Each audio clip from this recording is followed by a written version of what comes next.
Chapitre 8.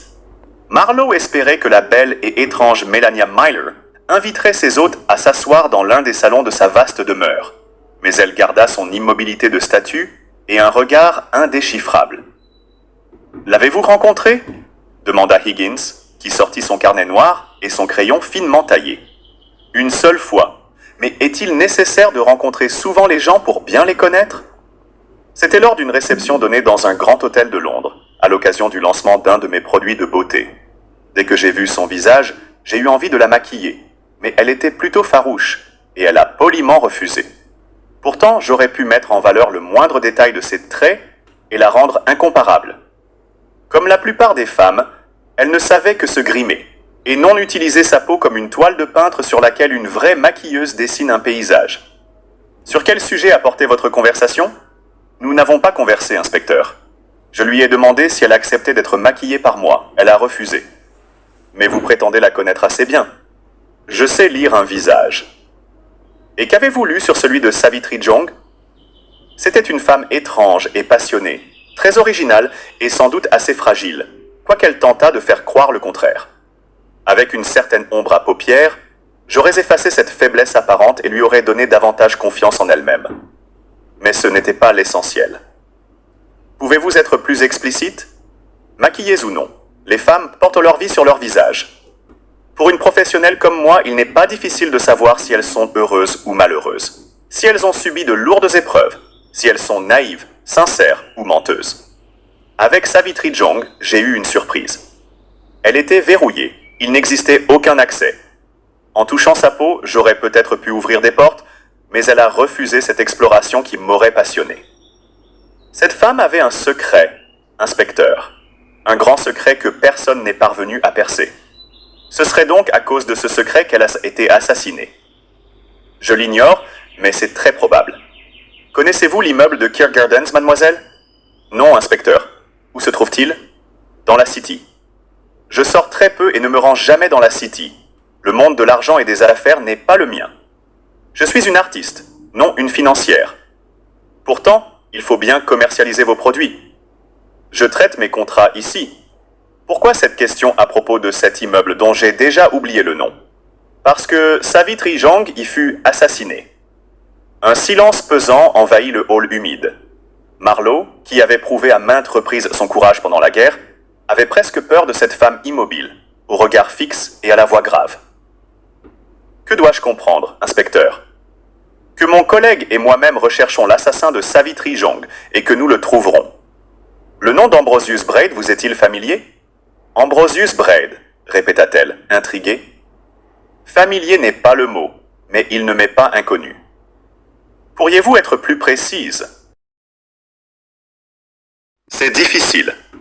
Braid, Ambrosius, Braid, une résonance étrange, désagréable, qui m'évoque quelqu'un qui ne fut pas toujours ce qu'il est.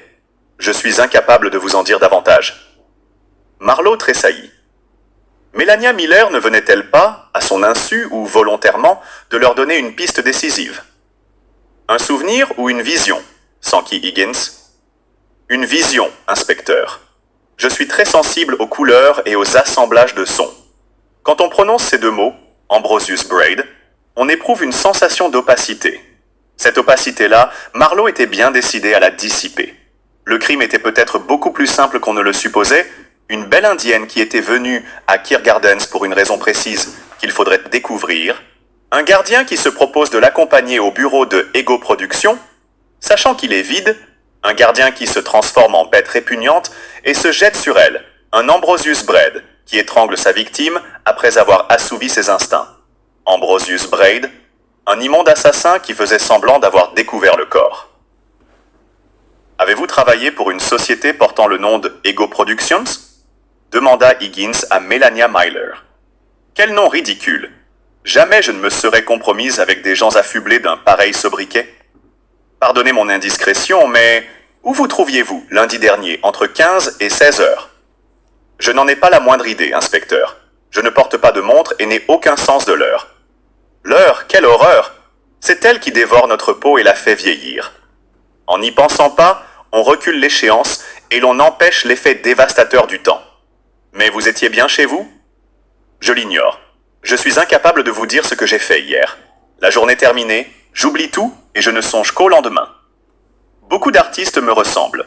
Si l'on s'englue dans le passé, même immédiat, il est impossible de progresser. De son écriture fine et rapide, Higgins prenait des notes. Me permettez-vous d'être indiscret, mademoiselle? Essayez toujours. Quel est votre parfum préféré? Vous avez un excellent nez, inspecteur.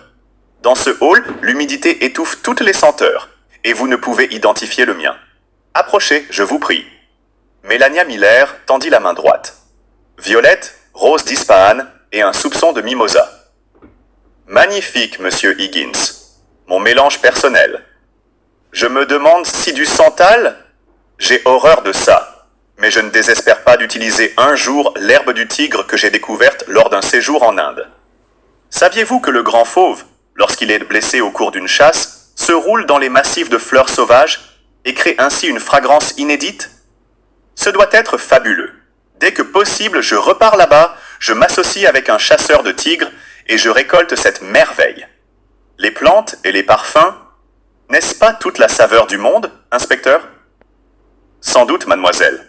Êtes-vous certaine de n'avoir jamais revu Savitri Jong? Je n'ai pas d'autre confidence à vous offrir. Votre collaboration nous fut précieuse. Scott Marlowe était fort satisfait de quitter enfin cette demeure où il respirait de plus en plus mal. Ah, encore un détail.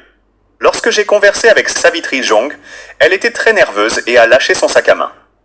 En tombant, il s'est ouvert. J'ai ramassé moi-même quelques objets, dont une carte de visite qui m'a intrigué. Elle portait le nom de Jacob Thunberg, un psychanalyste huppé, véritable coqueluche de la bonne société londonienne. Lui avez-vous demandé si elle le fréquentait? C'eût été inconvenant et indiscret, inspecteur. Mais je vois mal Savitri Jong dans les mains de Thunberg. Vous ne semblez pas avoir une opinion très favorable de ce spécialiste de l'inconscient. Un demi-sourire anima le visage hiératique de Melania Miller. Détrompez-vous, inspecteur, il me fascine. C'est un homme, c'est tout sur tout le monde. L'avez-vous consulté? Je n'ai pas le droit de vous le dire. Jacob se fait une très haute idée de sa science et du secret médical qu'elle implique. Lorsqu'on s'étend sur son canapé, ne dévoile-t-on pas son âme et ses secrets les plus enfouis et les mieux gardés? À Londé avait succédé une averse.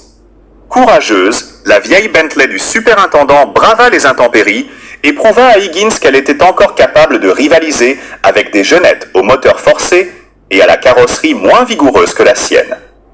Fonçons à Keir Gardens, proposa Marlowe. Il y a plus urgent, estima l'ex-inspecteur-chef. Mais enfin, Higgins, vous n'avez pas entendu cette femme? Elle nous a clairement indiqué que le gardien de l'immeuble où a été commis le crime menait une double vie. Il ne s'agissait que d'une vision, reposant sur une sensation. Vision, vision, bougonna Scott Marlowe. Je n'en crois pas un mot. Cette maquilleuse en sait bien davantage qu'elle n'a voulu en dire. Ce n'est pas certain. Ce genre de femme se fie volontiers à l'irrationnel. Le superintendant refusait de s'aventurer sur un terrain si glissant. La vérité me paraît beaucoup plus simple, Higgins. Melania Miller connaît Ambrosius Braid.